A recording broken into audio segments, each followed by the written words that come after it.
How to fix Windows 11 not recognizing wired headphones. 1. Try using your wired headphones on another device. 2. Enable the headphones. 3.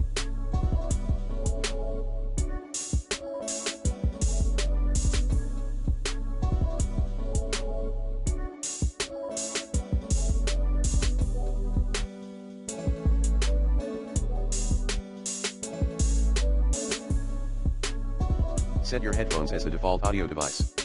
4.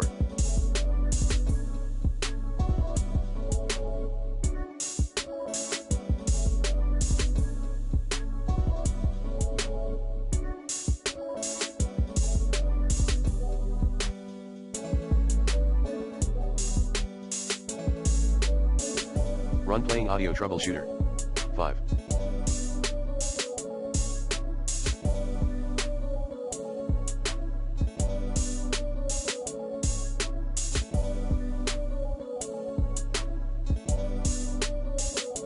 Update your audio drivers using the recommended Avast driver updater in this video guide.